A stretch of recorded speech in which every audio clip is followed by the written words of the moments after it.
Hola, buenas tardes, bienvenidos. Es un verdadero honor tenerles aquí con nosotros y presentarles ahora a Juan Carlos Ramchandani, sacerdote hindú y conocido también por su nombre hindú Krishna Kripa Dasa. Ramchandani nace en Ceuta en abril de 1970, de padre hindú y madre católica. Desde muy joven siente una gran atracción por la India, su cultura y espiritualidad. Tras beber en numerosas fuentes de conocimiento, en 1985 entra en la tradición hindú Gaudiya, Vaishnava, donde será iniciado formalmente. Más tarde y después de años de estudio recibe Diksha, iniciación, en la tradición Shivaishnava del santo Ramanujacharya del siglo XII. Con 17 años visitó la India por primera vez, quedando cautivado por la belleza de sus paisajes, sus gentes y milenarias tradiciones. Este sería el primero de numerosos viajes que en los últimos 30 años le han llevado a recorrer casi todo el subcontinente indio. Ha visitado más de 180 ciudades y pueblos de 20 estados, conociendo sus principales templos y lugares de peregrinaje. Ha llegado a vivir en la India un total de 6 años. Durante estos viajes ha tenido la oportunidad de conocer a numerosos maestros de yoga y filosofía védica, aprendiendo de sus enseñanzas. Ha vivido en templos y ashrams y ha convivido en casas de familias hindúes, lo cual le ha permitido conocer de primera mano cómo es la vida cotidiana en las grandes ciudades, así como en los pueblos de la India. Su formación como estudiante y profesor de yoga tiene sus raíces en la India, donde estudia y practica con varios maestros y diferentes métodos. En España participa como ponente en diferentes cursos de formación de profesores. Ha sido pionero en introducir clases de yoga en el centro penitenciario de Ceuta, donde impartió clases a los internos e internas desde el año 2008 hasta el 2012. Escribe artículos en revistas especializadas y colabora con varios periódicos. Regularmente participa en programas sobre el hinduismo y yoga en radio y televisión. También imparte conferencias y seminarios sobre hinduismo en institutos y universidades de España y el extranjero. Para alcanzar su faceta de sacerdote, Purohit, ha estudiado con varios de los mejores maestros de ceremonia védico. Parte de sus conocimientos los adquirió en el sur de la India, donde la tradición védica se preserva casi intacta. En los últimos años ha realizado numerosas ceremonias pertenecientes a los samskaras, sacramentos védicos o hindúes, como bodas, ceremonias de nombres, ritos funerarios, así como la consagración de varios templos locales en España y otros países. Fue ordenado Purohit, sacerdote que oficia los sacramentos, y Pujari, que oficia en el templo, en 1994. En 2015 fue elegido primer presidente de la Federación Hindú de España, de la que es miembro fundador, siendo reelegido en 2 ocasiones. Es consejero del Hindu Forum of Europe, con sede en Bruselas. Hasta la fecha ha publicado 18 libros y más de 200 artículos en periódicos y revistas, así como ha participado en otros 5 publicaciones como coautor. Es miembro de CAICID, de King Abdullah bin Abdulaziz International Center for Interreligious and Intercultural Dialogue, como representante del hinduismo y experto en mediación en conflictos interreligiosos. Es miembro del Comité Consultivo de APESER, de la Universidad de Coimbra, Portugal, donde se trabaja en la diversidad religiosa, cultural y el estudio de las religiones. Es miembro fundador del Foro Interreligioso Internacional Transcendence, con sede en Valencia. En 2019 fue reconocido por la Ciudad Autónoma de Ceuta con la Medalla de la Autonomía por su contribución a dar a conocer la ciudad de Ceuta, su trabajo en el diálogo interreligioso y compartir las enseñanzas del hinduismo a través de sus publicaciones y conferencias. En 2020, en Seúl, Corea del Sur, la Federación para la Paz Universal le reconoció con el título honorífico de Embajador por la Paz. Y voy a terminar con unas palabras de su libro Corazones de la India, Almas en Ceuta, donde Juanjo Coronado pues escribía en su prólogo unas frases de Nacho Cano, que decía que somos un mundo separado por un mismo Dios, llámese Jesús, Yahvé, Alá o Krishna. La única manera de que este mundo que nos ha tocado vivir salga adelante es leyendo, estudiando, charlando, aprendiendo acerca de otras religiones y culturas, olvidándonos de fanatismos. El que no sepa bailar esta música, que abandone esta sala, sin más. Carlos Ramchandani.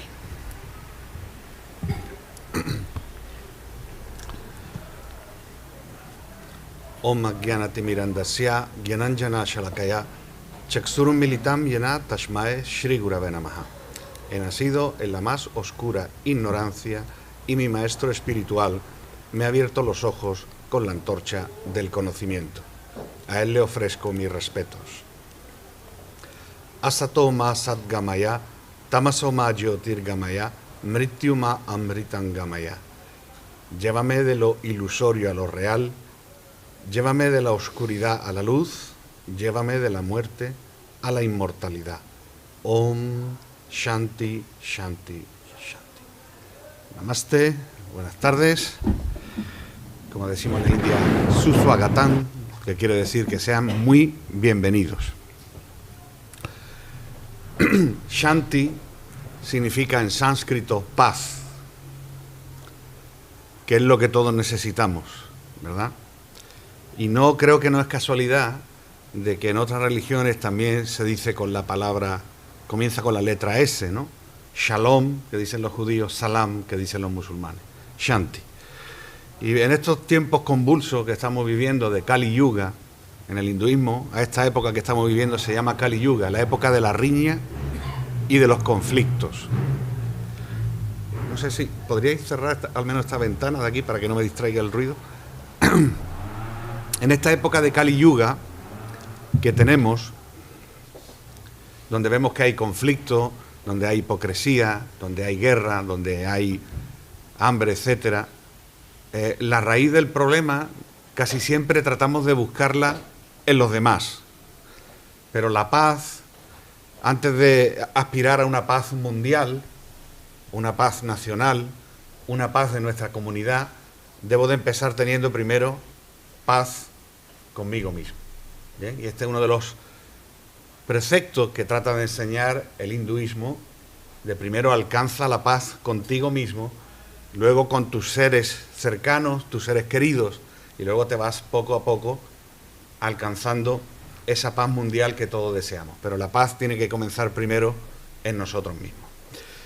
Y bueno, primero agradecer, por supuesto, a la Ciudad Autónoma de Melilla, la Consejería de Cultura, la Dirección General de Intercultura, la Comunidad Hindú de Melilla, a su presidente, Ramesh Nandwani, a Anju también y a todo el equipo que está involucrado y que ha hecho realidad el que pueda estar hoy en Melilla. Llevo viajando por toda España y aparte, bueno, he estado en 40 países de 4 continentes, he estado 28 veces en la India, pero nunca había estado en Melilla siendo de Ceuta, ¿no? Todos conocéis el tópico de Ceuta y Melilla, ¿no? Que se cree que cruza una calle y está en Melilla, ¿no? Y finalmente, pues sea por el deseo del Altísimo y de la Providencia, pues se ha manifestado que pueda estar aquí en la única ciudad que me faltaba de las comunidades de ciudades autónomas de España, ¿no? Y bueno, muy agradecido, hoy es mi segundo día y espero que sea la primera de muchas colaboraciones y visitas, no solamente para aportar sobre el hinduismo, sino también para contribuir al diálogo interreligioso. Bien, el diálogo interreligioso tiene que estar basado en la confianza, en el respeto, en reconocer qué tenemos en común, pero también reconocer cuáles son nuestras diferencias y, sobre todo, la base principal de la convivencia está en el conocernos los unos a los otros. Bien. Dos personas se enamoran cuando comienzan a conocerse. Bien, podemos tener una atracción física de una persona. Qué guapa es, qué guapo es. Luego a lo mejor lo conocemos y dice, pues no merece la pena, ¿verdad? Entonces, cuando nos vamos conociendo las tradiciones, las costumbres, los preceptos religiosos, esto me ayuda a poder comprender y entender mejor al prójimo. Y respetar la diferencia y tratar de caminar juntos en ese camino que tenemos, que al final todos esos caminos son como ríos que desembocan en el mar. Bien, y cada uno elige una forma de espiritualidad, no solamente porque haya podido nacer en esa tradición, sino porque se puede sentir atraído por otra. Hay personas que nacen en el cristianismo y luego se vuelven hindúes, hay personas que nacen en el cristianismo y se vuelven en el islam, hay personas que nacen en el islam y luego adoptan otra religión, porque la persona no es lo mismo la persona que nace en una determinada tradición religiosa, y luego la persona cuando va estudiando va comprendiendo, quizá a lo mejor no es donde se siente más a gusto.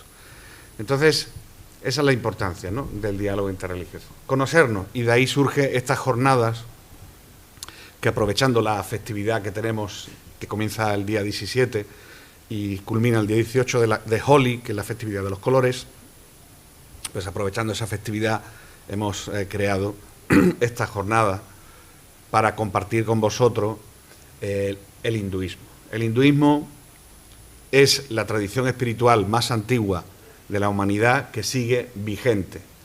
Bien, una persona puede hablar de los babilonios, me puede hablar de los aztecas, de los incas, de grandes culturas que han desaparecido y que si las queremos conocer tenemos que visitar ruinas, restos arqueológicos. Pero el hinduismo, a pesar de tener 6.000 años de antigüedad, 6.000 años que hay registros, posiblemente sea más antigua, sigue vigente. Entonces, no solamente en la India, la madre, la tierra donde nace y se desarrolla el hinduismo, sino en muchos otros países que se preserva esa tradición espiritual, más que nada porque ha sabido adaptarse a los tiempos, evolucionar, ha influenciado en otras formas de espiritualidad y ha sabido también absorber otras formas de espiritualidad. Bien. Pues me gustaría comenzar, y conforme vaya hablando iré haciendo alguna proyección de aquellos que no vinisteis a la charla de ayer. Bueno, lo explico brevemente, la diferencia del término hindú e indio. Indio, persona originaria o nacional de la India, que no necesariamente es hindú. En la India, en sus 1.250 millones de habitantes, hay un 83% de la población que practica el hinduismo, pero hay 200 millones de musulmanes, el segundo país del mundo con más musulmanes después de Indonesia. Hay 20 millones de cristianos, hay 20 millones de sikhs, hay 6 millones de budistas. Entonces, y esas personas son indios, tienen pasaporte indio. Cuando le preguntas de dónde es, dicen, I am Indian, soy indio, pero no son hindúes. Entonces, eso hay que tenerlo claro. Indio, persona originaria o nacional de la India, o que sus antepasados vienen de la India. Hindú, persona que profesa el hinduismo, que puede ser de origen indio, puede ser caucásico, puede ser eslavo, no sé, de cualquier parte del mundo. Yo tengo personas que son hinduistas de todas las partes del mundo, japoneses, chinos, alemanes, australianos, americanos, y son hindúes. Dicho esto, en España tenemos una confusión, porque cuando en España decimos indio, nos viene a la mente el indio de América, ¿no?, el indígena, digamos. Entonces, voy a leer brevemente la sección que pone en la Real Academia de la Lengua, donde dice hindú, hindúes. El hecho de que la mayoría de la población de la India profese el hinduismo, junto con el deseo de evitar la ambigüedad del gentilicio indio, incorrectamente utilizado también para designar a los indígenas del continente americano, en el último tercio del siglo XIX se haya usado también la palabra hindú para designar a los naturales de la India. Bien, nosotros ya, a través de la Federación Hindú de España, hemos escrito a la Real Academia de la Lengua que cambie esta sección. Bien, porque no todo lo que viene de la India, ni todo el que está en la India, es de religión hindú. Hay una diversidad religiosa. Y comenzando en esta conferencia o charla, como lo queráis llamar, ¿cuál es el símbolo que identifica el hinduismo? Bien, todas las religiones tienen un símbolo, cristianismo la cruz, bien, por lo menos el catolicismo, hay otras variantes en otras formas de cristianismo, la media luna representa el Islam, la estrella de David, el judaísmo, etc. El hinduismo se representa con el símbolo del Om. Es una letra en realidad. La gente muchas veces confunde, se cree que es un 30, dice, eso es un 30. Yo me acuerdo cuando yo era pequeño que me decían, es el símbolo de los hippies. No sé por qué, porque a Occidente lo trajeron gente que en los años 70 sí fueron a la India, ¿no? El Om es la primera letra del alfabeto sánscrito. Bien. y se dice que cuando se crea el universo, y de hecho en el mismo cristianismo dice lo primero que Dios crea es el verbo, la palabra. Pues lo primero que se crea, de acuerdo a la cosmovisión del hinduismo, es un sonido sagrado, Aum, que es la primera letra del sánscrito que se representa de esta forma. ¿Bien? Hay muchos más símbolos que luego compartiré, pero este es el más conocido y representativo de la tradición hindú. Como toda forma de espiritualidad, está basado en unas escrituras, que nosotros llamamos Shastra. Shastra significa escritura. Y dentro de la escritura hay dos tipos de escritura. Shruti, que quiere decir lo que se escucha, que dice que lo habla directamente Dios y se ha escuchado. Shruti. Y en esta categoría entran los Vedas. La palabra Veda en sánscrito significa conocimiento. Son los 4 principales libros del hinduismo. De hecho, el Rig Veda se considera uno de los primeros textos, hablo académicamente, uno de los primeros textos que el ser humano pone por escrito, lo que era ante una tradición oral. Entonces hay 4 Vedas: Rig Veda, Shama Veda, Yajur Veda y Atharva Veda. Por eso muchas veces hablamos de cultura védica, que en sánscrito es Vaidik. Y luego está Smriti. Smriti significa en sánscrito lo que se recuerda, que son otro tipo de escrituras que son realizaciones de los sabios, que también son sagradas, pero a un nivel un poco más bajo porque ahí participa la mano del hombre. Shruti es Auparusheya, quiere decir que desciende directamente del mundo espiritual. Smriti es lo que interpretan los sabios. Entonces están los Vedas, las Upanishads, y luego viene la otra tradición, Smriti, donde hay textos muy conocidos como los Puranas, la Bhagavad Gita, que podríamos decir que es el libro que recoge todo el saber del hinduismo, la Bhagavad Gita, que podría ser el equivalente del Corán, de la Torá, de la Biblia. Y luego están los Puranas, que son las historias. La palabra Purana significa en sánscrito antiguo. Bien, no sé si alguno había escuchado la palabra pureta, bien, que utilizan la jerga romaní del pueblo gitano para referirse a algo antiguo, a alguien mayor, una persona mayor. Bien, entonces los Puranas son textos que a través de historia tratan de transmitirnos enseñanzas. Y esos libros a veces son historia, analogía para transmitir una enseñanza. Bien, si yo te trato de transmitir una enseñanza muy filosófica, como son las Upanishads, sobre el alma, la superalma, el cosmos, pues hay gente que dice, no, esto está más allá de mi nivel de comprensión. Entonces, por eso surgen los Puranas, para las personas, digamos, que no están tanto a ese nivel intelectual, puedan comprender la enseñanza de la religión. Entonces, los Puranas están basados en historias verdaderas y también algunas historias que no son reales, pero eran para transmitir una enseñanza, lo que es una analogía. Y hay personas que lo toman al pie de la letra, que personalmente no es mi visión, ¿no? Y dentro de esta escritura están los itihas, que significan historias, o diríamos en español epopeyas, porque son libros muy extensos.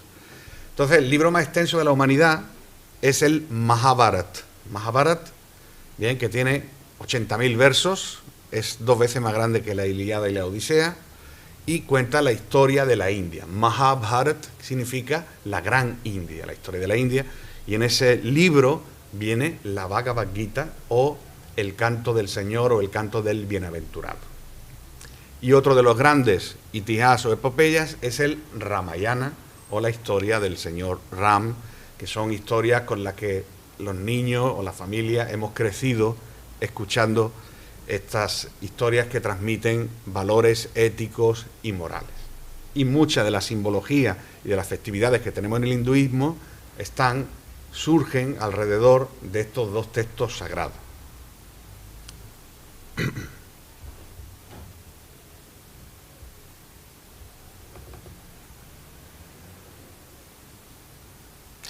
Aquí tenéis un ejemplo de la escritura sánscrita, el Devanagari, o también llamada lengua de los dioses, que tiene 55 letras. Bien, imaginaros, el alfabeto nuestro tiene 28, tiene 55 letras porque ahí hay palabras guturales, hay palabras palatales, bueno, se dice que es una de las lenguas más completas y es la lengua madre de las lenguas indoeuropeas. Bien, hay 4 tipos de D, 3 tipos de K, hay 3 tipos de S, es un lenguaje.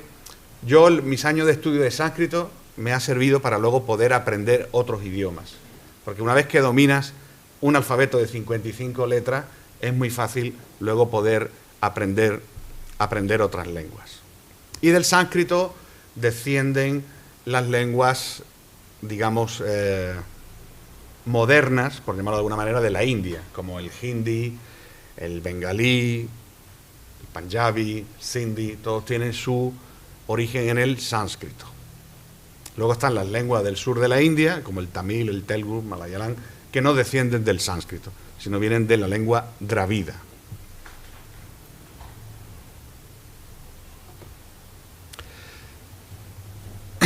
Uno de mis maestros comentaba cómo cada lengua tiene una particularidad. Bien, esta es su visión personal, que a mí se me hacía una visión muy romántica, ¿no? Él decía: para los negocios, el inglés; para la cultura, el español; para el amor, el francés; y para hablar con Dios, el sánscrito, porque es una lengua perfecta, que combina todos los tipos de sonidos diferentes. Tiene una métrica, una rima. Y ahora, yo hablaba de las escrituras, ¿no? En las escrituras védicas no existe la palabra hindú. Si leemos los Vedas, los Puranas, las Upanishads, Ramayana, Mahabharata, la palabra hindú no aparece por ningún lado. ¿Dónde surge la palabra hinduismo?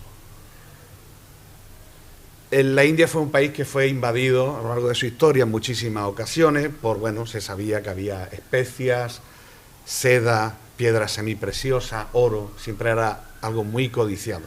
De hecho, Cristóbal Colón quería ir a la India, no quería ir a América, y cuando él llegó a América pensaba que estaba en la India, por eso él llamó a los habitantes indios. Pero los indígenas del continente americano no sabían que les llamaban indios. Lo mismo ocurría. Las personas que practican el Sanatana Dharma, que es el nombre original del hinduismo. Sanatana, lo eterno, lo que no tiene ni comienzo ni final. Dharma, el deber.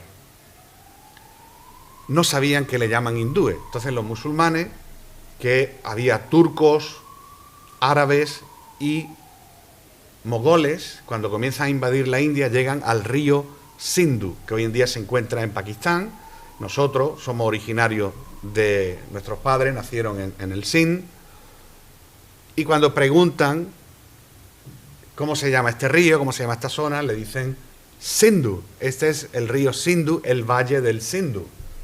Y en farsi, persa, la S se pronuncia como una H aspirada, y en vez de decir Sindhu, dicen Hindu. Y a la tierra le llaman Hindustán, la tierra de los hindúes. Pero no encontramos la palabra hindú hasta el siglo XVII, que ya lo asimilan y dicen, bueno, pues nosotros seremos hindúes. Y hoy en día, y a lo largo de mi intervención, pues nombraré la palabra hinduismo, que es la que estáis todos familiarizados, pero el nombre original, Sanatana Dharma, aquello que no tiene ni comienzo ni fin. De hecho, no se conoce el fundador del hinduismo, y la persona que practica el hinduismo se llama Sanatani, aquel que sigue lo eterno. ¿Y cuáles son los preceptos principales del hinduismo? La gente, a veces, los tópicos, ¿no?, o los mitos, que piensa que el hinduismo es una religión, una forma de espiritualidad, que lo que predica es el desapego, la austeridad, la ascesis.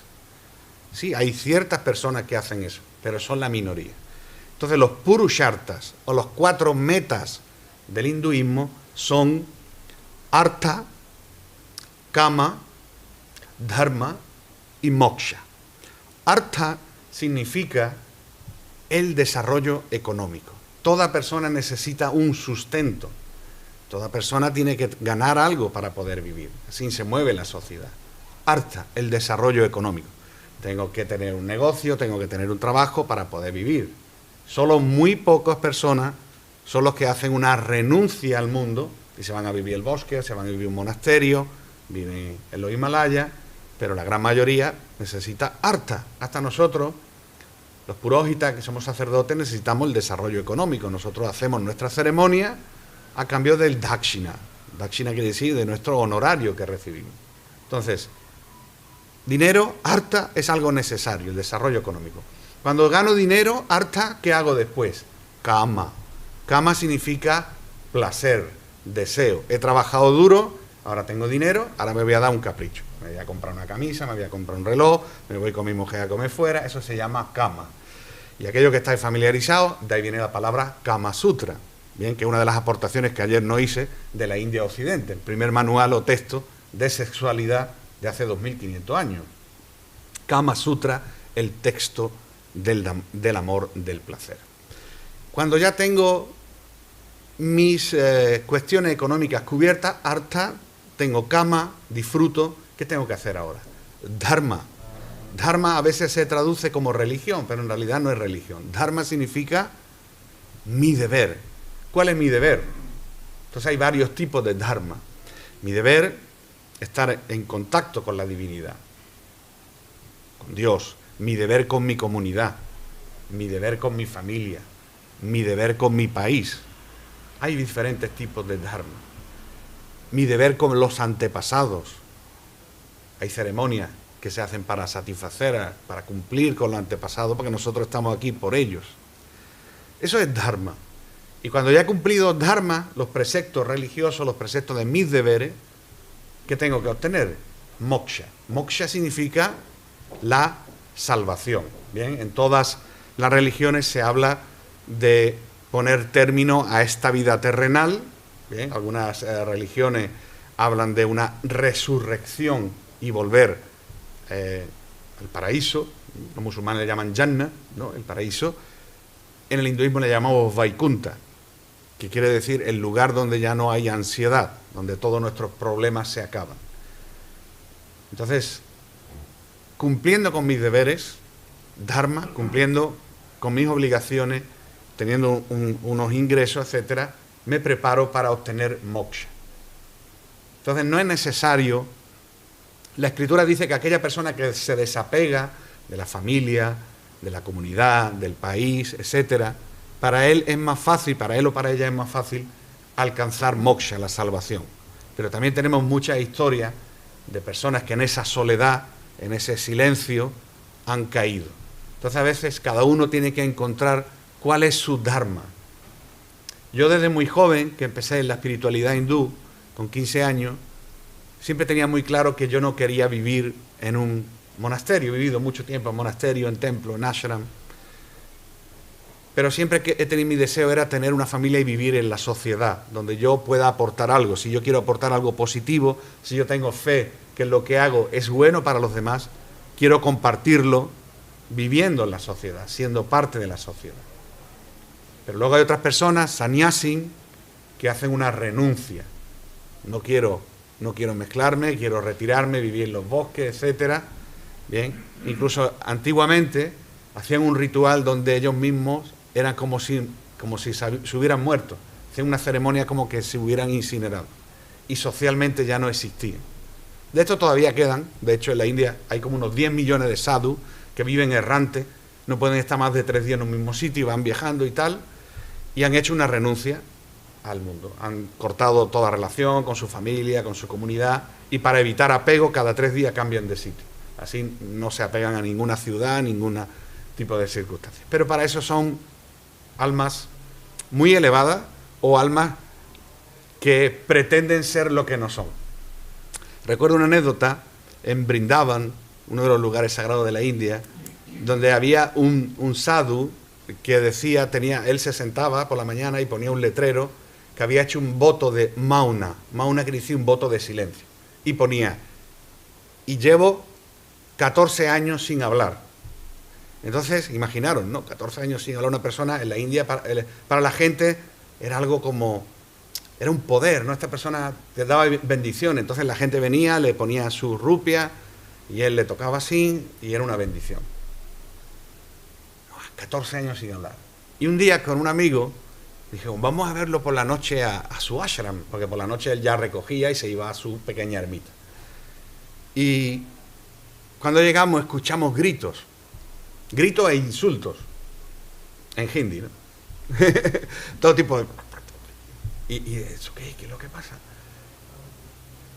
Él por la noche se encerraba y empezaba a gritar y a insultar y a desahogarse, con lo cual descubrimos que realmente no llevaba 14 años sin hablar, sino que por las noches en su soledad hablaba. Entonces es mejor hacer una renuncia fidedigna y que estés capacitado y no hacer una renuncia que ante el ojo de la gente pueda hacer como algo grandioso y luego realmente soy como un engañador, ¿no?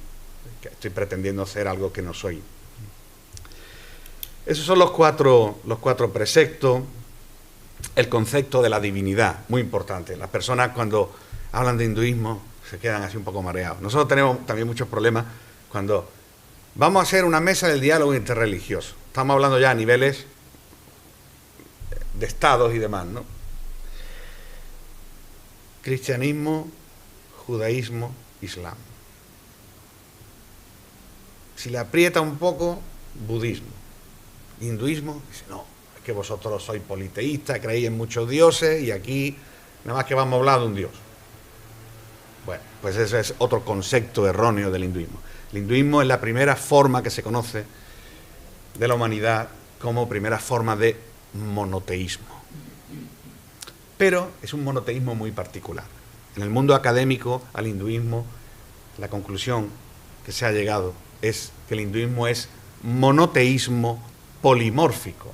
La palabra polimórfico quiere decir que es un monoteísmo que adopta muchas formas.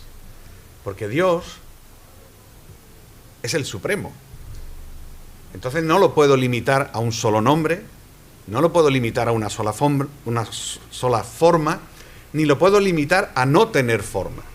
Entonces Dios se manifiesta como Saguna, que quiere decir con atributos, con una forma, o Nirguna, sin atributos. Bien, lo que nosotros llamamos Brahman, que es toda la energía que está en el mundo. Y Brahman se puede manifestar de innumerables formas. Entonces, teniendo ese concepto, monoteísmo, polimórfico, creemos en un solo Dios que se puede manifestar de innumerables formas, adoptar infinidad de nombres y que se puede manifestar masculino o femenino. Bien, no solamente está la Purusha, el aspecto masculino de la divinidad, que todas las religiones tienen, ¿no?, como Dios, y el aspecto de Shakti, de la Devi, de la diosa madre. Entonces, uno se complementa al otro. Ninguno de los dos por sí solo es capaz. Entonces, en el hinduismo existen Mahadeva, que quiere decir, la palabra Deva, de ahí viene la palabra Dios, desciende de la palabra Deva, o por ejemplo en la lengua romaní, los gitanos a Dios le llaman un Deval, que quiere decir un Dios, ¿no? Incluso a los que han adoptado el culto evangélico, etcétera, hablan de un Deval, un Dios. Mahadeva quiere decir el más grande, Dios el más grande. Entonces cada uno, dependiendo a la escuela filosófica en la que pertenece, verá que Dios se manifiesta el más grande en una determinada forma.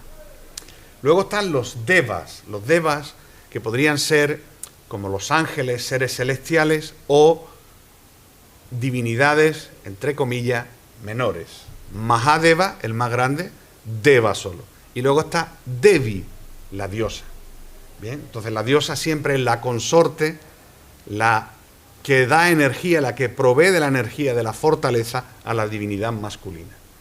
Pero, como vamos a ver ahora, también hay un culto específico a la Devi, a la versión femenina de la divinidad.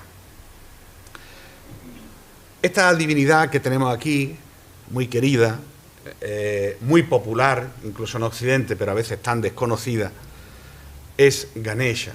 Ganesha, el señor de los comienzos y el destructor de los obstáculos. Siempre que se comienza una ceremonia, aunque invoquemos a cualquier divinidad, a Shiva, a Krishna, a Narayana, siempre comenzamos ofreciéndole respetos a Ganesha para que abra el camino, para que elimine nuestro obstáculo en el camino. Entonces siempre invocamos primero a Ganesha, que incluso, como he publicado aquí en este libro, Ganesha, cuento cómo no solamente forma parte del hinduismo, sino que también llegó al budismo y también existe en el sintoísmo en Japón, en China, Tailandia, en todo el sudeste asiático han hecho suya la imagen de Ganesha. Bien, una imagen, no voy a entrar en detalle de la historia porque eso podría ser una conferencia completa, cuerpo humano, cabeza de elefante, y su cabalgadura, porque todas las divinidades tienen una cabalgadura, Vahana. Vahana de Ganesha es el ratón. El ratón simboliza que podemos saltar los obstáculos. Cuando uno persigue un ratón, no sé si alguna vez lo habéis hecho, salta, se esconde, tira. Entonces todos nuestros obstáculos que aparecen en la vida, la cabalgadura de Ganesha te ayuda a saltarlo. Por eso su nombre, uno de los nombres que tiene, Vigneshwar, aquel que destruye los obstáculos. Aquí tenemos la imagen de Lakshmi Narayana. Lakshmi Narayana, esa es la imagen masculina de la divinidad, Lakshmi, la potencia femenina, la diosa de la fortuna, de la belleza. Y se adoran siempre juntos, Lakshmi Narayana. Bien, yo pertenezco a la tradición Sri Vaishnava, donde para nosotros Mahadeva, esa gran divinidad, es Narayana, Vishnu. Y Vishnu es la única divinidad que tiene avatar. La palabra avatar, aparte de la película de James Cameron, avatar significa aquel que desciende, y aquel que desciende para restablecer los principios religiosos. Es lo que en otras culturas le llaman profeta, avatar. Por ejemplo, Ram, Sita Ram, Lakshman, Hanuman son unas divinidades que vienen de Vishnu. Otra divinidad, Radha y Krishna, considerado a veces popularmente el dios del amor, Krishna, porque Krishna no hace distinción. De hecho, la festividad de Holi es en honor a Krishna, y Krishna ya jugaba a Holi. Luego pondremos un vídeo. Entonces, ¿por qué desciende Dios a la tierra? Entonces hay dos versos muy importantes en la Bhagavad Gita. Yada yada hi dharmasya glanir bhavati bharata abhyuttanam adharmasya tadatmanam srijamyaham. Yada yada hi dharmasya. Cuando los principios del dharma, de la religión, bajan, descienden, aumentan los pecados. Glanir bhavati bharata abhyuttanam adharmasya. Yo me manifiesto para restablecer los principios del Dharma. Y luego dice, el siguiente verso, Paritranaya sadunam vinashaya chadushkritam dharma samstapanartaya sambhavami yuge yuge. Paritranaya sadunam, para proteger a las personas creyentes, cualquier religión. Vinashaya chadushkritam, para destruir a aquellos que están causando calamidad en el mundo. Paritranaya sadunam vinashaya chadushkritam dharma samstapanartaya. Vengo a restablecer los principios del dharma, del deber, de la espiritualidad. Sambhavami yuge yuge. Me manifiesto cada yuga. Bien, y ahora hablaré del tiempo. El concepto del tiempo en el hinduismo es maravilloso. Todavía lo están estudiando los científicos y no lo conocen. Aquí tenemos otra imagen, Shiva. Para los Shaivas, Shiva es Mahadeva, es la divinidad suprema. Shiva recibe muchos nombres, uno de ellos es Shankar, mi padre se llamaba Shankar, devoto de Shiva. Entonces Shiva es el dios de los yogis, de los ascetas. Él sí que renuncia al mundo y vive en los Himalayas. Aquí vemos Shiva Parivar, la familia de Shiva. Shiva con su esposa Parvati, la diosa, y si os fijáis las imágenes que están abajo, Kartikeya, que es uno de los hijos de Shiva y Parvati, y Ganesha, Ganesha hijo de Shiva. ¿Bien? Y veis las cabalgaduras, el toro Nandi en la cabalgadura de Shiva, la de Kartikeya Murugan es el pavo real, y la de Ganesha, como yo comenté anteriormente, Mushika, el ratón. Lakshmi, la diosa de la fortuna. Bien. Durga, una de las formas de la diosa. La palabra Durga significa fuerte. Bien, porque Durga, de acuerdo a los Shakta, es la diosa madre, incluso más antigua que la divinidad en su aspecto masculino. Saraswati, la diosa del conocimiento, de las artes, de la música.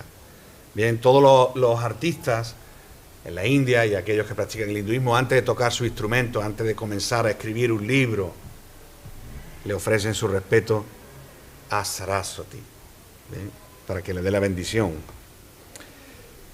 Hanuman también es una divinidad curiosa porque simboliza, representa la devoción por Dios. Bhakti significa devoción por Dios, y él se personifica como ese amor incondicional por la divinidad.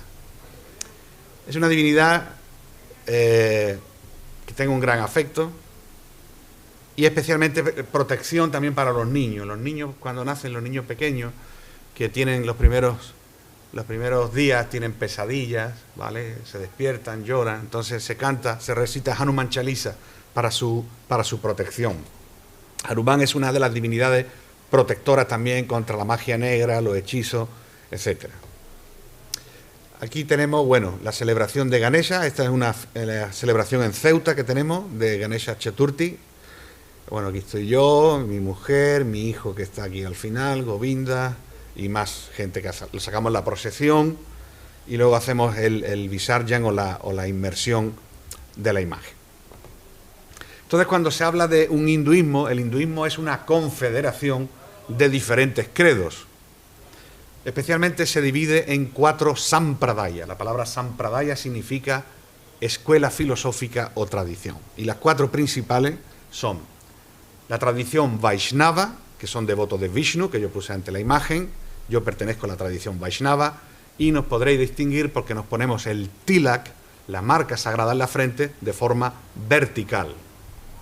Luego están los Shaivas, que su divinidad suprema es Shiva, y se ponen el tilak de forma horizontal y utilizan otros colores. Luego están los Shaktas, que dicen que la divinidad suprema es la diosa madre, y ellos se ponen un punto de color rojo. Y luego están los Smartas, que adoran 5 tipos de divinidades, pero finalmente dice que Dios no tiene forma, no es ninguna. Entonces, esas son las 4 sampradaya, las 4 escuelas filosóficas del hinduismo, de las cuales luego diferentes maestros hicieron reformas. De esos grupos han salido nuevos grupos, pero para que una persona se considere que pertenece a una tradición fidedigna, tiene que estar unido en la historia, en ese parámpara, en esa sucesión de maestro y discípulo, con esas determinadas sampradaya. Luego hay maestros por libre, que no tienen maestro. Nosotros le llamamos cariñosamente free gurus o gurus libres, que no tienen un maestro. Bien, pero estos casos se salen de la tradición. Nosotros entendemos que antes que ser maestro, tiene que ser discípulo. Discípulo significa disciplina. Tienes que estar entrenado por un maestro o una maestra.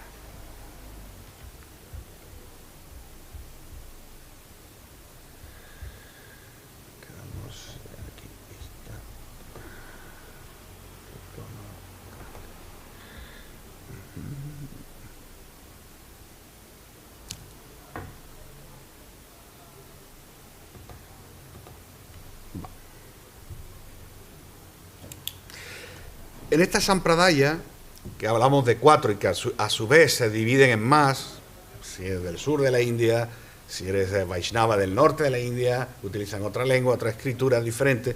¿Qué es lo que tenemos en común? ¿Qué es lo que nos identifica como hindúes? Que creemos en los Vedas, en la validez de los Vedas, creemos en la ley del karma, de acción-reacción. Hago algo bueno, tengo una reacción buena. Hago algo malo, tengo una reacción mala. Creemos en la necesidad de tener un maestro o maestra. Como habéis visto, cuando yo empiezo mi conferencia, siempre, desde hace muchísimos años, comienzo diciendo Om Nagyana Timirandasya Gyananjana Shalakaya Chaksurum Militam Yenatashmai Shri Gurave Namaha. Yo he nacido en la ignorancia y mi maestro espiritual me ha abierto los ojos con la antorcha del conocimiento.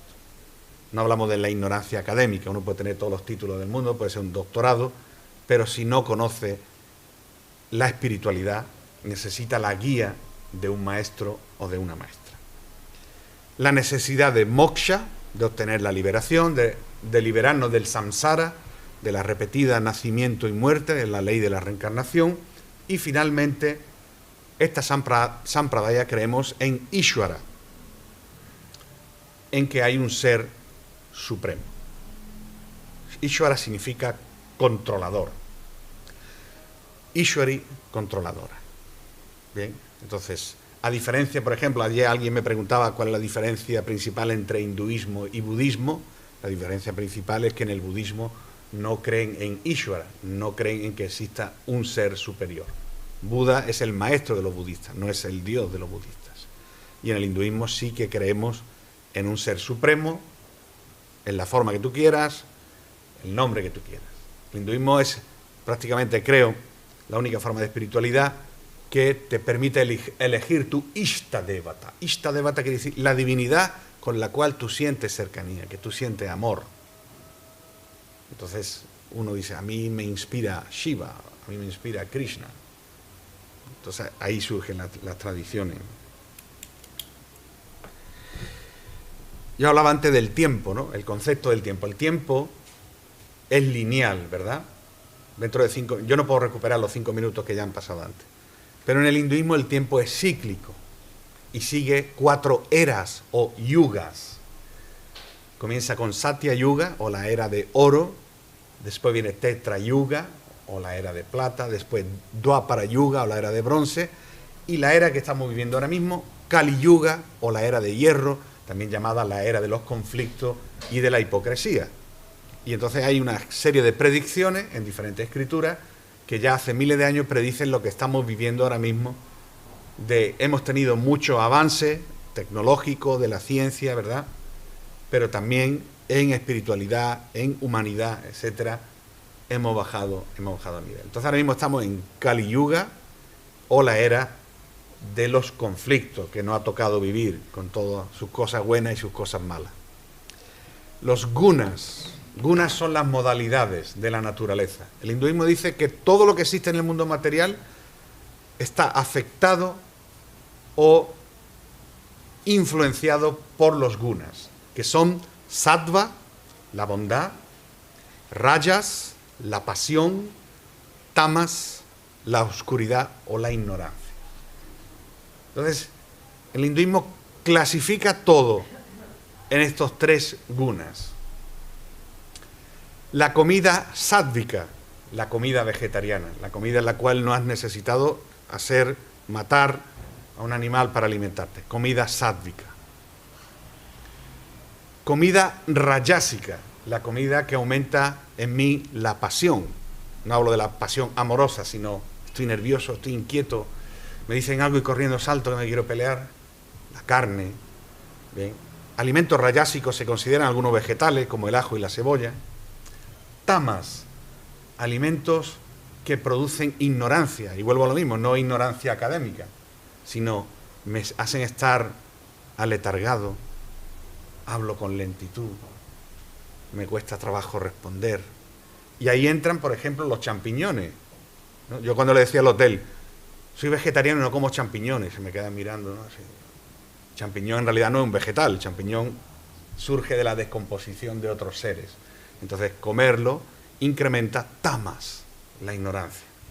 Entonces, los colores, el negro, tamas, el blanco, sattva, el rojo, rajas. ¿Bien? En la India, en el hinduismo, cuando se casa una mujer se viste de rojo, rajas, para aumentar la pasión de la pareja, el amor. Bien, cuando una persona está de luto, se viste de blanco, sattva, necesito bondad, tranquilidad. Entonces los colores influyen, las comidas. A la hora de practicar yoga, ¿no? El yoga, no, cuando yo hablaba con mi maestro de yoga, le decía, hay un gurú en la India que hace en un estadio con 100.000 personas, da una clase de yoga. Y él decía, yoga is not like instant coffee. Me decía, el yoga no es como café instantáneo, porque hay que personalizar el yoga a cada persona. Hay personas que tienen una tendencia rayásica, una persona nerviosa. Ese no lo puede poner sentar a meditar. Necesita, como se dice, tiene que darle caña, tiene que hacer ashtanga yoga, tiene que ponerle así muchas posturas para calmarlo. Hay otra persona que tiene una naturaleza ya tranquila. Este sí le sirve la meditación. Tiene que hacer asanas, posturas de tranquilidad. Luego está el aletargado que te llega a la clase. No. Este hay que darle otro tipo de práctica. Entonces el yoga en la antigüedad es personalizado de acuerdo a la naturaleza de la persona, de los gunas. Y así en todos los aspectos de la vida. Otro de los temas que siempre me preguntan en las conferencias, el tema de las castas, ¿no? El hinduismo, las castas, ¿por qué esa diferencia, ¿no?, social? Bien, también vengo a aportar un poco más de luz, humildemente. Yo solo soy un instrumento en manos de los maestros, ¿no? Yo solo repito lo que dicen los maestros. En el hinduismo no existe la casta, porque la palabra casta la traen los portugueses a la India. Cuando Vasco de Gama llega a la India y observa comportamientos diferentes, observa que en la India no solamente hay hindúes, en la India hay musulmanes, hay parsis, que eran seguidores de Zoroastro, originarios de Irán, había cristianos, comunidades cristianas. En la India está enterrado Santo Tomás, ¿bien?, en Milapur, las afueras de Chennai, de Madrás, una de las iglesias, comunidades cristianas más antiguas, está en la India. Los judíos, en su éxodo, también se establecen en la India. En la India el hinduismo ha abierto las puertas a que todos vengan. Entonces, cuando observan, la palabra casta viene del español, portugués casta, que luego caste, los ingleses. En el hinduismo existe varnashram, varna y ashram. Varna quiere decir las diferentes cualificaciones de cada persona. Y ashram significa su estado civil. Y ahora explicaré, no me refiero a matrimonio. Krishna dice en la Bhagavad Gita, Chatur Varnyam Maya Shristam Guna Karma Na Jammanana. Quiere decir que yo creo estos 4 órdenes sociales, Chatur Varnyam, Guna, Karma. Guna, yo explicaba antes, las modalidades de cada persona, la naturaleza de cada persona. Karma, la acción de cada persona. Según tú te comportes, según tu naturaleza, según tú hayas desarrollado tu trabajo, tú perteneces a un determinado orden social. Y luego Krishna dice claramente, Nama Jannana, Jannam significa nacimiento, y no por nacimiento. Desgraciadamente, con el paso del tiempo, este sistema sagrado se fue corrompiendo. Y el Varnashana se compone de brahmanas, antiguamente la clase sacerdotal, los intelectuales, los que tenían el conocimiento. Luego estaban los kshatriyas, en la antigüedad eran los reyes, los guerreros, hoy en día serían los políticos, los administradores, las personas que tienen capacidad de liderar a otros. Luego venían los vaishyas, en la antigüedad eran ganaderos, agricultores, comerciantes, y luego estaban los sudras, que eran aquellos que hoy en día lo que llamamos como servicio, ¿no?, sector servicio. La persona que tú vas a un banco te atiende, la persona que vas a un bar te atiende, todo tras la construcción son sudras. ¿Bien? Entonces, no porque una persona sea brahmana, porque su padre era sacerdote, automáticamente él no es sacerdote. Si mi padre era abogado, yo automáticamente no soy abogado. Tengo que ir y prepararme y pasar un examen. Y las escrituras dicen claramente, Kalo Sudra Sambhava, que en Kali Yuga, en esta época que vivimos, todos nacemos siendo Sudras. Y a través del estudio de los procesos purificatorios y de la diksha, de la iniciación, uno se vuelve un brahmana, un sacerdote. ¿Qué ocurrió? Que cuando los sacerdotes tenían ese poder, no querían que personas de otros estratos sociales fueran sacerdotes y, entre comillas, le quitaran un poco el negocio, ¿no? Entonces, esa discriminación que a veces existe en la India todavía, aunque la Constitución de la India, ya en la época de Mahatma Gandhi, él luchó contra esas discriminaciones, fueron especialmente promovidas por los británicos. Los británicos estuvieron dominando la India durante 200 años. Yo ayer comentaba cómo para poder controlar el país crean divisiones. Y de hecho, el primer censo que se hace en la India a finales del siglo XIX lo hacen los británicos en base a la casta. Brahmanas tanto, Sudras tanto. Bien, cuando no tienes que contar a las personas por el país que vivan, sin importar qué religión, qué casta, etc. Entonces, el sistema luego también fue utilizado por otras religiones para la conversión, ¿no? Si te quieres liberar del sistema de casta, pues conviértete a la religión tal o cual. Que luego incluso en la India, hasta cristianos, musulmanes, sikhs también tienen castas, también tienen diferencias. Eso hay un libro muy interesante sobre las castas que ha escrito un amigo, Agustín Paniker, que es de padre indio igual que yo, sobre el sistema de las castas, donde lo explica, ¿no? Muy bien. Entonces, no es una cuestión hereditaria. Yo muchas veces comento, ayer comentaba con Ramesh, ¿no? Como hay gente que a lo mejor yo, por ser de padre hindú y madre cristiana, a lo mejor no tengo el grado de pureza que necesitan, ¿no? Y entonces a veces para ciertos rituales a lo mejor no me llaman, ¿no? Ciertas comunidades así muy retrógradas. Y el otro día un amigo en un funeral le preguntaba, oye, ¿y por qué no habéis llamado a Krishna Kripa, a Juan Carlos Ranchandani? Y dijo, es que, no sé, como me han dicho que este es mejor. Y entonces él ya le dijo, pero ¿qué pasa? ¿Que si hace la ceremonia este va directo al cielo y si la hace el otro va al infierno? ¿O cómo es la cosa? ¿No? Entonces, en la escritura se habla claramente de que depende de la cualificación de la persona, del estudio, de la dedicación, del esfuerzo, del sacrificio que hace para llegar a ese nivel, a esa plataforma. Eso es lo que realmente hay que valorar. Yo, por ejemplo, y hablando del tema del maestro, voy a compartir aquí alguna foto.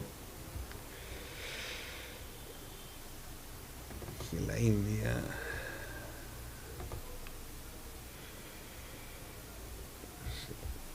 La orden de la India, aquí, galería, vídeo.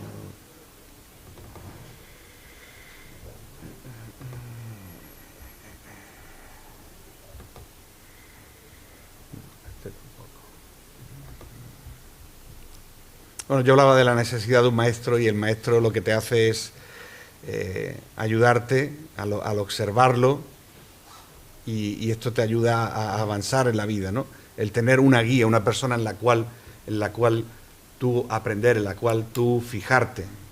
Entonces, los grandes reformadores, los grandes santos que han surgido en la India, Ramanuja Acharya en el siglo XII, Shankaracharya en el siglo VIII, Madhavacharya, todos han renunciado, Chaitanya Mahaprabhu en el siglo XVI, todos somos sanatanis y no hay que fijarse en el nacimiento de la persona.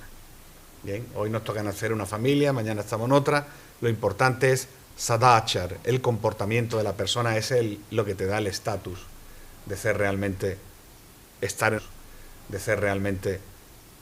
en un nivel o en otro nivel. Y finalmente todos somos necesarios. La sociedad necesita personas que aporten conocimiento, la sociedad necesita militares, líderes políticos, la sociedad necesita personas del sector de servicios, necesitamos comerciantes que produzcan. Todos son necesarios para el avance de la sociedad. Otra de las cosas del hinduismo son los samskaras. Los samskaras, los ritos de paso, los sacramentos, algo común, ¿verdad? Todas las religiones tienen sus ritos de paso. El hinduismo es la única forma de espiritualidad que tiene ritos prenatales. Todas las religiones tienen rito en el momento que nace el niño. ponerle un nombre, bien, un bautizo, en otra religión lo llaman de otra forma. Pero el hinduismo tiene sacramento antes incluso de la concepción. El primer sacramento del hinduismo se llama Garbhadana Samskar. Garbha significa el útero. Cuando una pareja decide que vamos a tener un hijo, Garbhadana Samskar, vamos a invitar un alma que venga. Hacen un ritual. Es el primer sacramento prenatal. Luego, cuando queda embarazada, a los 7 meses se hace otro ritual, Shoshanti Homa. A los 7 meses, ya demostrado científicamente, el niño ya escucha perfectamente, se comunica con el exterior. Entonces se hace lo que hoy en día sería como el baby shower, en la India lo tenían ya hace 5.000 años antes, donde en el oído derecho de la madre recitan mantras, palabras, bendiciones a ese niño que está dentro, que dentro de poco va a nacer. Cuando nace Jatakarma, también hay un samskara para cortar el cordón umbilical. Luego Namakarana, a los 11, 21, 31 días, cuando le ponen el nombre. Namakarana quiere decir dar un nombre. Y en el hinduismo el nombre se puede dar de varias formas. Una de ellas es a través de la astrología, donde se consulta con el sacerdote, con el puróhita, y el día que nació, cómo están las constelaciones, nakshatra, y se hace la carta astral. Bien, en hindi le llaman Janam Patri, o Chatti, que le dicen en sindhi, se hace el horóscopo. Y entonces, según la constelación que esté rigiendo, pues te dice, mira, pues en esta constelación las letras son la K, la J, etcétera, y ya los padres, de acuerdo a esa letra, eligen. Otra es consultar con tu maestro o tu maestra. Mire usted, hemos tenido un niño, una niña, ¿usted qué nombre nos recomienda? Pues mire, me gustaría que le pongáis este nombre. O que lo elijan los padres. Nosotros hicimos un mix, ¿no? Yo cuando tuve a mi hijo, ya teníamos claro que le queríamos poner Govinda, y consultamos con nuestro maestro y le dijo, ¿qué mejor nombre que ponerle Govinda? Govinda significa en sánscrito aquel que le da placer a todos los sentidos. Un nombre de Krishna. Govinda. Cuando tú ves a Dios, te sientes maravillado en la visión, en el oído, en el olfato, etc. Govinda. Y cuando mi hijo empezó a ir al colegio, empezaron a llamarle Gobi, que significa coliflor en hindi, ¿no? Entonces yo decía, fíjate, le puse un nombre tan bonito, Govinda, y al final el niño me lo hace en coliflor. Y entonces mi hijo, cuando yo le expliqué, le digo, mira, Govinda, tú cuando te digan Gobi, tú di Govinda. Y yo cuando iba a recoger a mi hijo al colegio, salían los compañeros y le decían a la madre, mamá, es el que me ha pegado. Y yo decía, Govinda, ¿tú que le has pegado a este niño? Y se pone, sí, porque me ha dicho Gobi, entonces le he dado un codazo, ¿no? Pero bueno, le siguen llamando Gobi. Pero la importancia de tener un nombre. ¿Por qué? Porque el nombre nos comunicamos. Y el nombre, si es un nombre de Dios, sin darme cuenta, estoy repitiendo un mantra. Si yo veo a Ram todos los días y digo, Ram, ¿cómo estás? Ram, me alegro de verte. Ram, te quiero. Sin darme cuenta, estoy diciendo el santo nombre de Ram. ¿No? Por ejemplo, mi maestro me puso Krishna Kripa Das. Krishna es el nombre de Dios. Kripa significa aquel que ha recibido la gracia y la misericordia. Y me puso al final, no te olvides que tú eres Das, que tú eres el sirviente. No te vayas a creer que porque te he puesto Krishna, tú eres Krishna. Tú eres el sirviente de la gracia de Krishna. Entonces, la importancia de poner un nombre espiritual, porque cuando lo llama la madre o el padre, sin darse cuenta, se está purificando porque está repitiendo el santo nombre y al mismo tiempo el niño está recibiendo esa vibración sonora del nombre espiritual. Y el nombre de Rama es un nombre, Rama significa océano de placer. Hay una anécdota muy buena de Mahatma Gandhi, que Mahatma Gandhi, las últimas palabras que él dijo cuando lo mataron, dijo Jai Ram, ¿no? Que incluso si alguien visita, no su tumba porque fue incinerado, pero el lugar donde lo incineraron en Rajghat, en Delhi, está escrito lo último que dijo, Jai Ram. E incluso hay otra anécdota, en el sur de la India hay un centro ayurvédico de medicina ayurveda muy famoso, donde hacen curas a través del agua. Está durante 10 días, solamente bebes agua para purificar tu cuerpo. Y ese instituto ayurvédico lo inauguró Mahatma Gandhi, finales de los años 30. Y tienen una placa, que yo he visto en persona, que pone: el agua cura el cuerpo y el nombre de Ram cura el alma.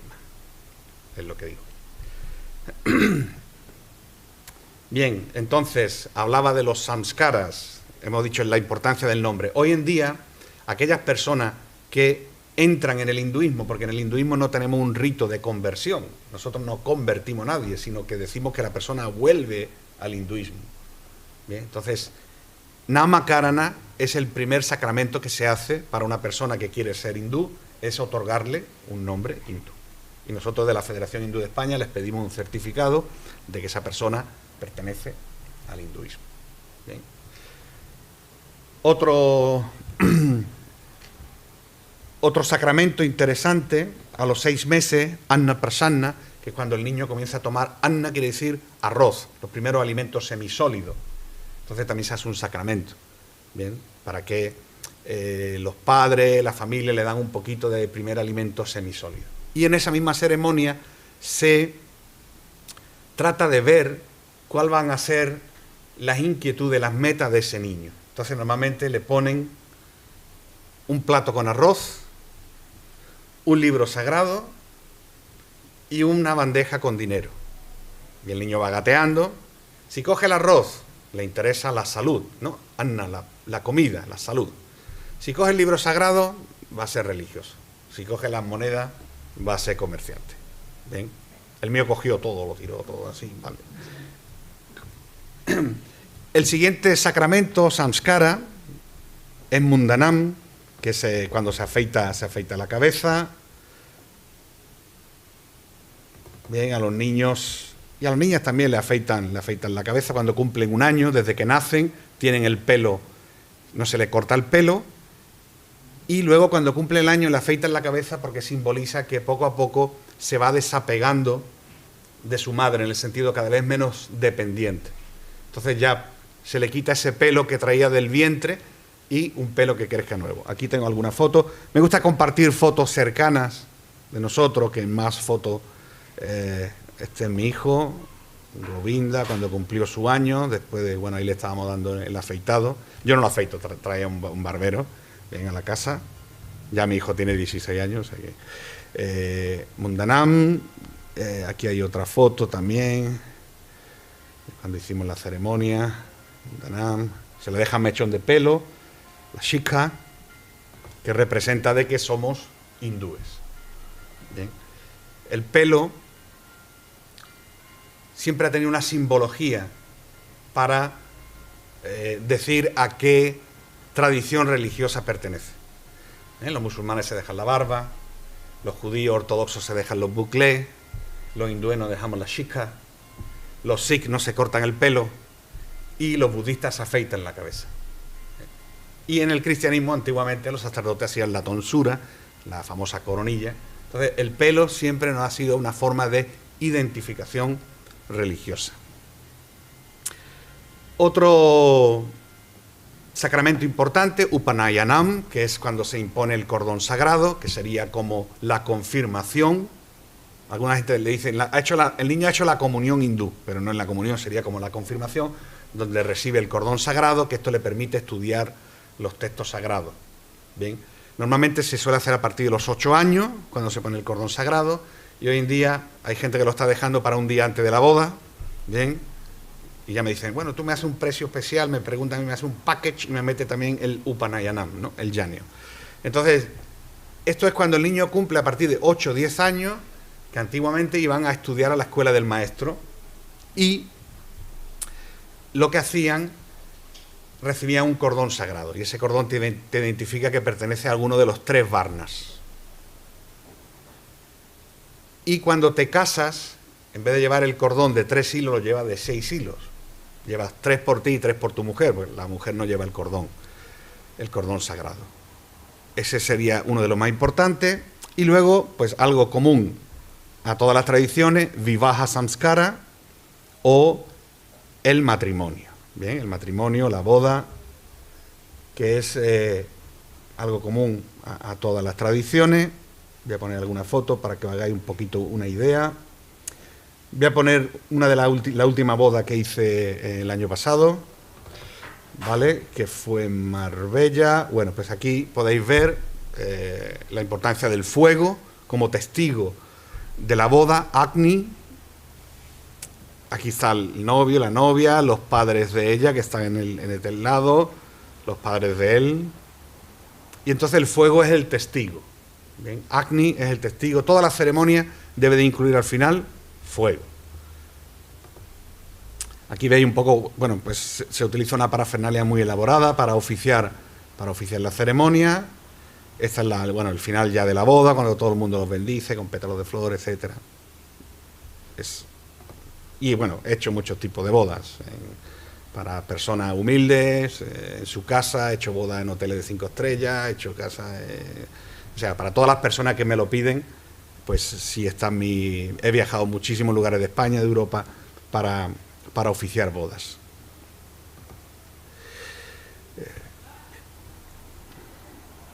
El templo como lugar fundamental en el hinduismo, al igual que las personas van a la iglesia, a la mezquita, a la sinagoga. En sánscrito se llama mandir o mandiram, y el templo como culto público. Entonces, en la India hay básicamente dos tipos de templos. Está el templo del estilo Nagara, que es del norte de la India, que son cúpulas, y luego está el estilo del sur de la India, que son piramidal. Bien, de ahí saca el templo de Sri Rangam. Es el templo donde yo me formé, que es el templo más grande de la India. Bien, Sri Rangam está en la ciudad de Trichy. Está en realidad en una isla sobre el río Kaveri. Son templos ciudades donde tienen miles de sacerdotes, viven la familia, etcétera. Este otro tipo de templo, por ejemplo, en Brindavan, donde tienen un patio grande donde la gente está ahí. Y luego, pues, en Occidente, pues la gente al principio cogían almacenes, locales, casas y montaban ahí su templo, ¿no? Y ya hay, bueno, comunidades que están haciendo ya templos con construcción de la India, que no es necesario, pero sí que le da una vistosidad, ¿no? En el templo, la importancia, hay unas reglas para entrar a un templo. La primera de ellas, descalzarse. ¿Bien? ¿Por qué? Porque el zapato trae toda la impureza de la calle, la suciedad, y vas a entrar en un lugar sagrado, y al mismo tiempo una forma simbólica de decir: deja tus problemas, tus ansiedades en la puerta, entra y concéntrate en Dios. Y también tenemos por costumbre en la casa tampoco andar nunca con los zapatos de la calle. Bien, en la pandemia del COVID, varias cosas que se han puesto ahora de moda o se han demostrado útiles científicamente vienen de la India, ¿no? En vez de saludarse con la mano, namaste, cuando entro en la casa me descalzo y me pongo una zapatilla o de la casa para no andar con el pie.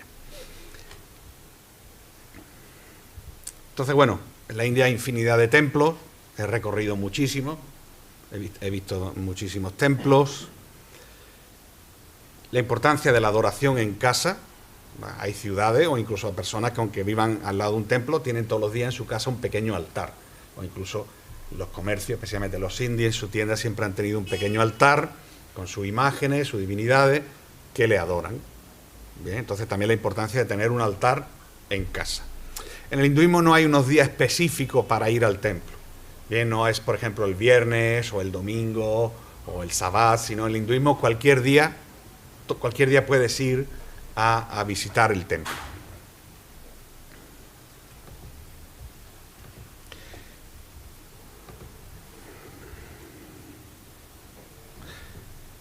El tema que ayer lo comenté, el tema del vegetarianismo. El hinduismo no obliga, no impone el vegetarianismo, pero sí que recomienda que es la dieta idónea, la dieta sádvica, la dieta solidaria, la dieta que crea ahimsa, la no violencia. Bien, pero luego hay hindúes que comen carne, pero siempre se abstienen de carne de vaca. Bien, ¿por qué? La gente dice, no, es que la vaca es el animal sagrado. El hinduismo reconoce a todos los animales son sagrados porque todos los animales tienen vida. Pero la vaca tiene un estatus especial. ¿Por qué? Porque cuando nosotros dejamos de tomar la leche de nuestra madre, tomamos la leche de la vaca. Entonces la vaca es nuestra segunda madre. Go significa vaca, mata, madre. Go mata. ¿Cómo me voy a comer a mi madre si ella es la que me da la leche? En el hinduismo habla de siete madres. Satta mátrica. La madre biológica, la comadrona, la esposa del rey, la esposa del sacerdote, la esposa del maestro, Gomata, la madre vaca, y Bhumi Mata, la madre tierra. Esas son las siete madres que tenemos. Entonces, se recomienda el vegetarianismo como dieta idónea en todas las celebraciones religiosas. Siempre al final se distribuye el prasad o prasadam, que serán alimentos vegetarianos, bien, incluso aunque la persona coma carne, y si come carne se abstendrá de comer carne de vaca y comerá de otros animales. Festividades principales, ya voy a meter un poquito el turbo para ir un poquito más rápido. Yo podría decir que cada tema que estoy tratando podría ser una sola conferencia por sí sola, pero como esto es una introducción, tampoco quiero dar muchos datos, sino quiero sentar un poco las bases. Las festividades principales, Utsava. Utsava significa en sánscrito lo que te levanta el espíritu. Una fiesta, una festividad de carácter religioso. Entonces, el calendario hindú es un calendario lunar, lo cual quiere decir que las fiestas van cambiando de fecha conforme van pasando los años. Lo que es una fecha que cae ahora, solamente hay una sola fecha, el día 14 de enero, Makar Sankranti, que siempre coincide, el resto van fluctuando, siempre dentro de los mismos meses. En el hinduismo existen 6 estaciones, no hay 4 estaciones, hay 6. Bien. Y tenemos Chaturmasya, tenemos Sharat, que son después de la época de los monzones, entonces se divide el tiempo de una forma diferente.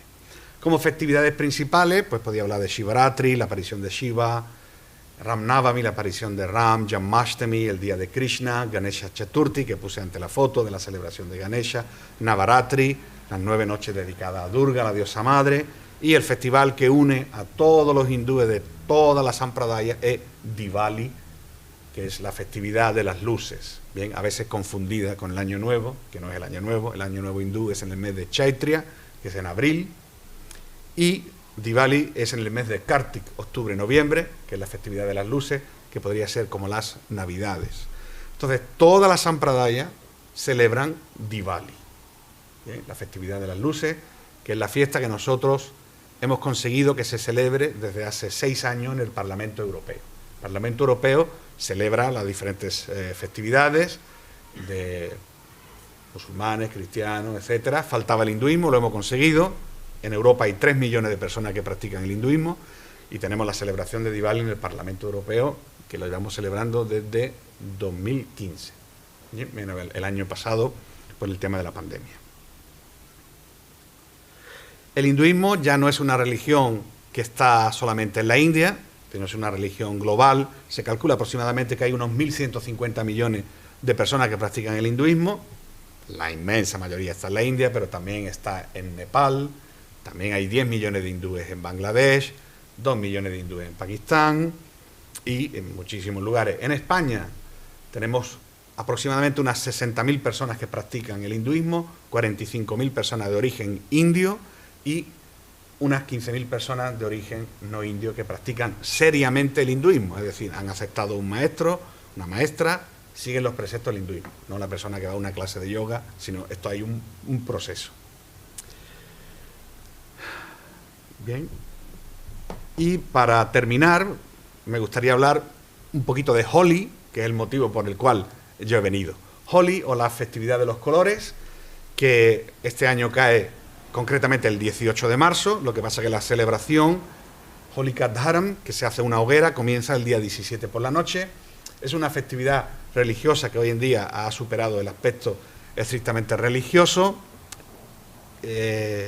reproducido en innumerables ocasiones por el cine indio, Bollywood, bien, y que hoy en día pues también se celebra de diferentes formas, ¿no? Celebramos el comienzo de la primavera, celebramos el comienzo o la victoria de del bien sobre el mal, de la luz sobre la oscuridad. Holi viene de Holika.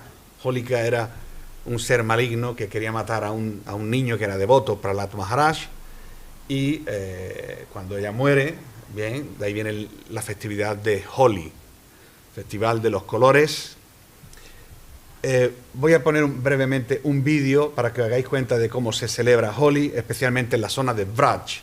Braj está en el norte de la India, es el lugar relacionado con Krishna. Holi no se celebra en toda la India, el sur de la India desconocen la tradición, aunque saben que existe, pero es algo más del norte de la India.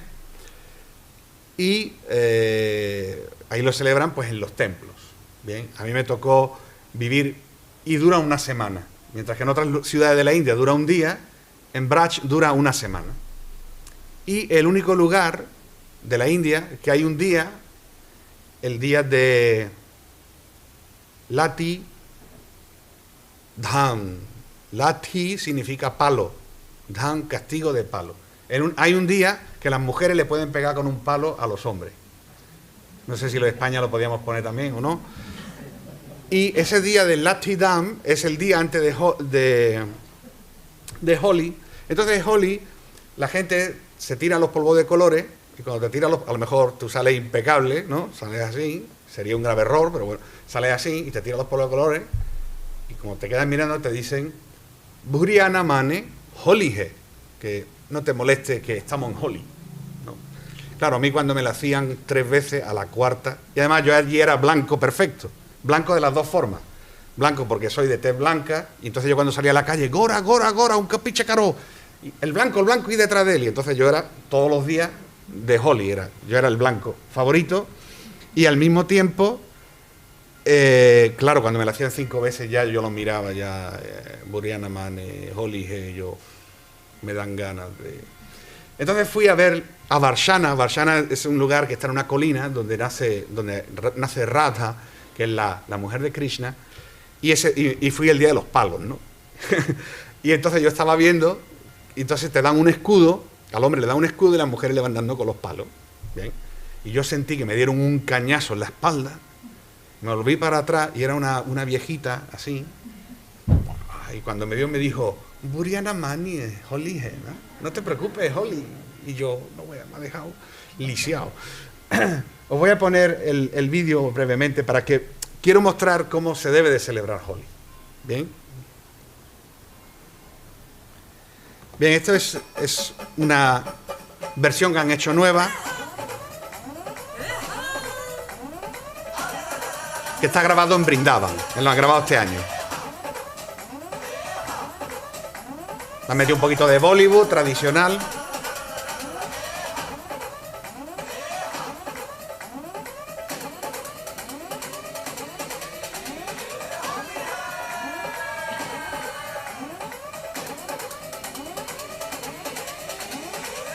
Estos son imágenes reales, ¿eh? Mientras ellos cantan es una significación, pero tienen imágenes de los templos. ¿Ves? Krishna es el origen de Holi, ¿no?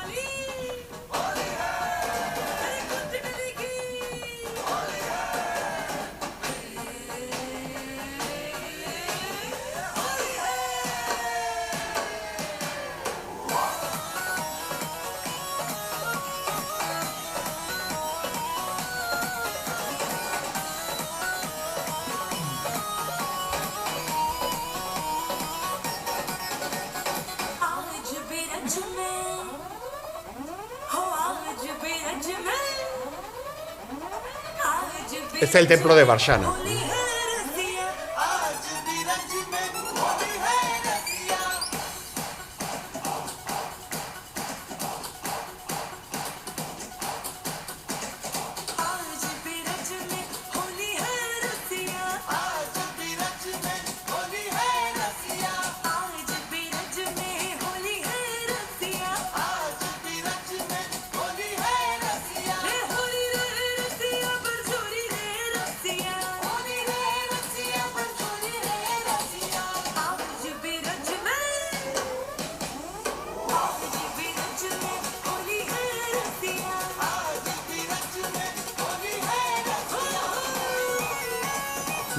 Quiero que salga lo que veáis cómo pegan los palos, ¿no? Estoy esperando eso.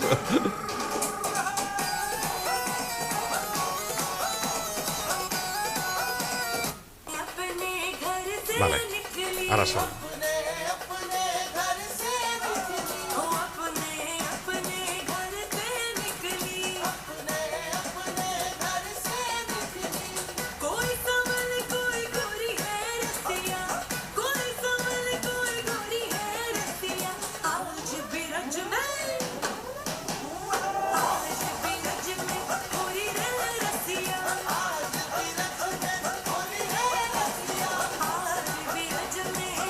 Ese día aprovechan para sacar la frustración las mujeres con los maridos, con los vecinos, etc.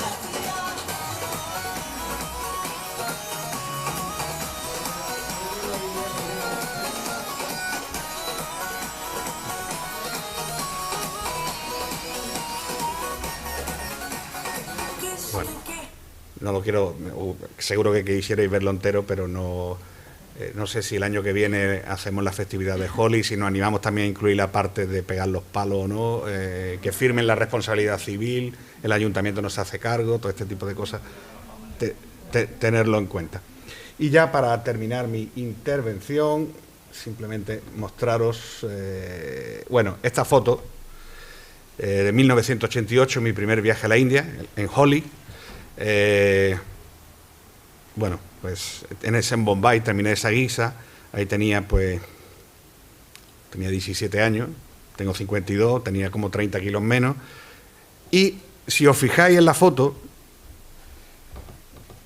veis que tengo una tirita aquí en la nariz, que es una marca que todavía tengo, casi 30 años después. En Holi te dan una bebida que se llama bhang, que es un opiáceo, ¿bien? Es una especie de cannabis, charaz, hachís, y te lo dan mezclado con leche. Y a mí me lo dieron, toma, prueba, venga, sí, venga. Me lo tomé, y entonces eso te crea una alucinación. Y yo vi un charco, porque como la gente no solamente tira polvo de colores, sino se tiran cubos de agua con colores, pues yo tenía una alucinación y vi un charco y yo me creía que era un estanque de agua. Y me tiré de cabeza. Y claro, me hice aquí una herida, que a día de hoy todavía se me ha quedado la marca. Y yo cuando me levanté sangrando, y la gente me veía sangrando, pero se creía que era de Holi también, que era el color rojo, ¿no? Entonces, bueno, tengo ese recuerdo de jovencito, y luego tengo otra foto aquí de Holi, un poco más reciente. Bueno, Holi en la India es que... Aquí está. Este era en Brindavan también. Pues bueno, como os comenté, yo era el objetivo diario a batir. Yo ya al final iba con la misma ropa siempre, ¿no? Pero yo cuando salía rápidamente iban a atacarme. Y bueno, son experiencias de la vida. Y yo siempre recomiendo, de hecho, desde el Foro Hindú de Europa, tratamos de que las celebraciones nunca se desvirtúen, ni se banalicen, ni se desacralicen. Holi es una festividad sagrada para los hindúes, y lo que no nos gusta es que se utilice con otros fines que no sea el de pasarlo bien dentro de una normalidad, ¿no? Entonces, hay sitios donde Holi lo han convertido en un botellón, ¿no? Entonces, para nosotros los hindúes hiere nuestro sentimiento de que utilicen nuestras fiestas para hacer cosas que no están totalmente fuera de lugar de lo que queremos celebrar. Entonces, celebrar Holi lo celebramos con todas las personas. No nos importa de qué religión es ni qué estatus social tiene, pero siempre dentro de una normativa. ¿Bien? Entonces, ahí sí que me animo yo a participar, pero sí que se está desarrollando una moda en Europa e incluso en España de hacer fiestas de Holi, pero en plan sexo, droga y rock and roll, que no es lo que queremos. De hecho, hicimos una campaña que se llamaba Holi is not a home party, ¿no? Holi no es un botellón, home party, no hacerte un botellón. Pues nada, agradeceros a todos vuestra atención, espero que hayáis aprendido, hayáis disfrutado, y muchísimas gracias a todos. Om Shanti.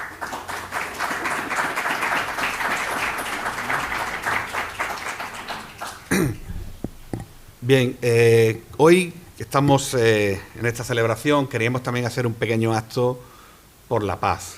Bien, como todos sabéis, estamos viviendo ahora unos momentos, hemos salido de la pandemia, o estamos saliendo de la pandemia, y tenemos ahora el tema de Ucrania, aunque sabemos que hay otras guerras en el mundo también. Entonces es un momento para reflexión y queremos hacer un pequeño acto en el cual todos participéis, encendiendo una velita por la paz. Como yo comenzaba mi charla, Tamasoma Jyotirgamaya, llévame de la oscuridad a la luz. La luz, conocimiento, espiritualidad, humanidad. Entonces, os pediremos que encendáis una velita, pidáis vuestro deseo y después yo voy a hacer aquí la ceremonia de Arati. Bien, que lo voy a explicar ahora porque luego ya me retiraré del micrófono. Arati, la palabra Arati significa, Rati significa noche. Arati, quitar la noche, quitar la oscuridad. Y en Arati ofrecemos 5 elementos materiales. ¿Cuáles son los 5 elementos materiales? Si me lo puede nombrar, por favor, alguien, uno cada uno. Fuego, agua, la tierra, el aire. Falta uno. Akash, el éter, el espacio, el que envuelve al resto. Bien. Entonces, los 5 elementos los ofrecemos. El incienso representa el aire. Bien. ¿Cómo huelo yo una cosa? Porque me lo trae el aire. La lámpara representa el fuego, el elemento fuego.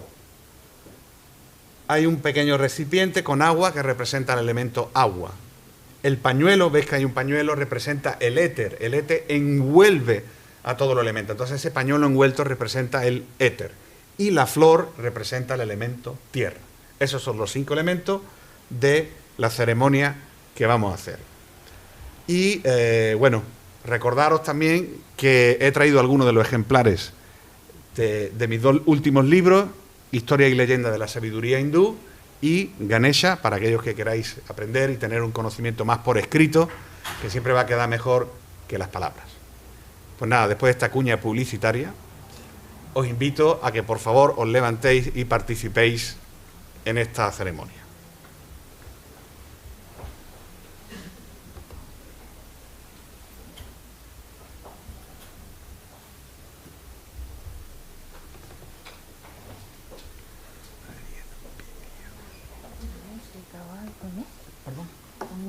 Sí, voy a ponerlo bien.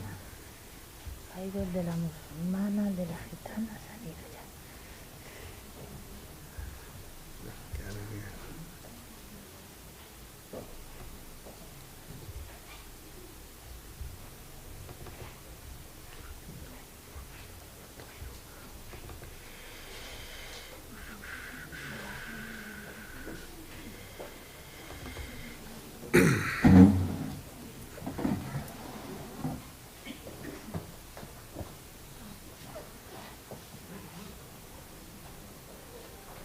Bien, mientras escuchamos este mantra, os voy a pedir que por favor, que comience por favor encendiendo la vela y pidiendo vuestros deseos.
¿Queda alguien?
Vale.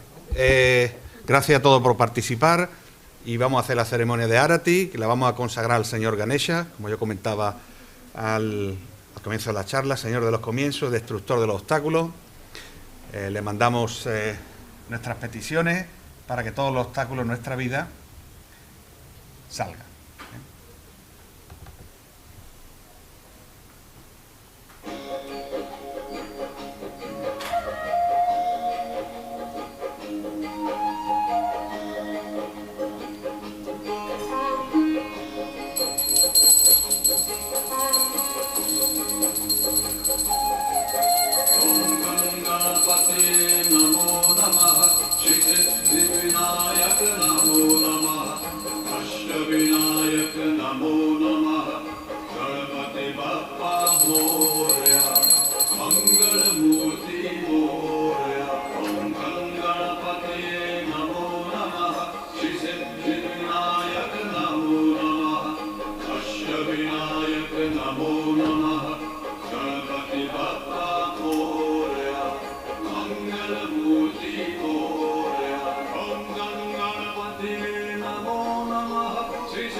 Que el señor Ganesha os bendiga a todos. Muchas gracias.